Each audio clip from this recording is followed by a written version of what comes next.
వైఎస్ఆర్సీపీ ప్రభుత్వంలో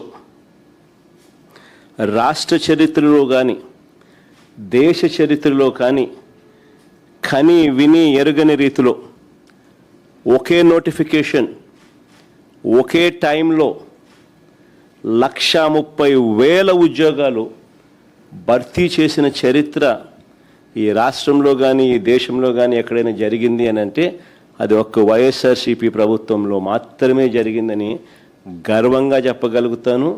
రికార్డ్ అంటే ఇది అని కూడా చెప్పగలుగుతాను. గ్రామ స్వరాజ్య సాధన, సుపరిపాలన ఈ 2 లక్ష్య సాధనగా ఉద్యోగాల చరిత్రలో ఓ సువర్ణ అధ్యాయం రాశాం. మేము ఎవరు బద్దలు కొట్టలేని ఓ రికార్డును ఎస్టాబ్లిష్ చేసాం. మే 30వ తారీఖున మే 30, 2019న నేను ముఖ్యమంత్రిగా ప్రమాణ స్వీకారం చేస్తే, I repeat the date again, May 30, 2019న నేను ముఖ్యమంత్రిగా ప్రమాణ స్వీకారం చేస్తే ఆ నెక్స్ట్ 50 రోజుల్లోనే, ఆ నెక్స్ట్ 50 డేస్లోనే, అంటే జూలై 19న జీవో ఇచ్చాం. జూలై 25 నుంచి 27 మధ్య నోటిఫికేషన్ ఇచ్చాం. జూలై 27 నుంచి ఆగస్టు 10 వరకు అప్లికేషన్లు తీసుకున్నాం. సెప్టెంబర్ 1 నుంచి సెప్టెంబర్ 8 వరకు పరీక్షలు నిర్వహించాం. 2,800 సెంటర్లలో 19 లక్షల మంది పరీక్షలు రాశారు. ఎక్కడా కూడా ఒక్క తప్పు జరగలేదు. ఎక్కడా ఒక్క తప్పు జరగకుండా, ఎలాంటి లోపాలు లేకుండా అందరి విశ్వాసాన్ని పొందుతూ ఏకంగా 1,30,000 కొత్త ఉద్యోగాలు, శాశ్వత ఉద్యోగాలు మా ప్రభుత్వంలో ఇవ్వడం జరిగింది. నిజంగా ఇవాళ ఆ ఉద్యోగం పొందిన వాళ్ళంతా కూడా మన కళ్ళ ఎదుటే కనిపిస్తూ ఉన్నారు.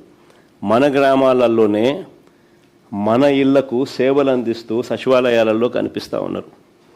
అక్టోబర్ 2వ తారీఖు గాంధీ జయంతి నాటికల్లా మొత్తం ప్రక్రియ పూర్తి చేసాం.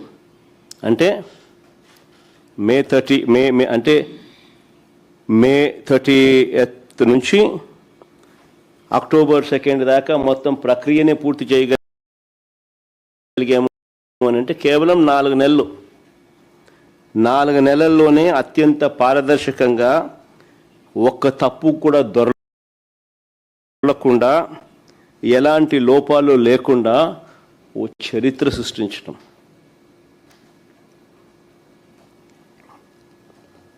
కానీ ఇవాళ చూస్తే చంద్రబాబు నాయుడు గారి పరిస్థితిని ఒకసారి ఇవాళ గమనిస్తే, మెగా డిఎస్సి పేరుతో, ఫస్ట్ ఆఫ్ ఆల్ ఇది మెగా అనేదానికి కూడా అర్హత లేదు.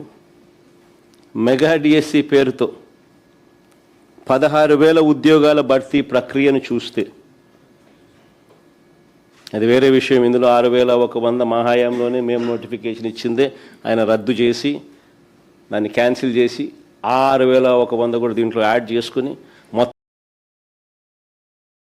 16,000 నోటిఫికేషన్ ఇచ్చినాడు అనేది పక్కన పెడితే, అయినా ఇది మెగా అనే జాబితాలోకి ఎక్కడ రాదు. కానీ ఆ మెగా డిఎస్సి పేరుతో ఈయన నిర్వహించిన ఈ 16,000 ఉద్యోగాల భర్తీ ప్రక్రియ చూస్తే ఎంతమంది ఆవేదనతో ఉన్నారు ఈ రాష్ట్రంలో అన్నది కంటికి కనిపిస్తూ ఉంది. వీళ్ళు చేసిన గోల్మాల్ వ్యవహారాలతో,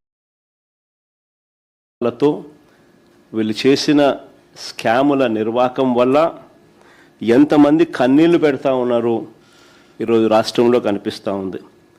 నిజంగా ఎంతమంది రోధిస్తూ ఉన్నారు అన్నది కూడా కనిపిస్తూ ఉంది. గవర్నమెంట్ అంటే ఒక భరోసా.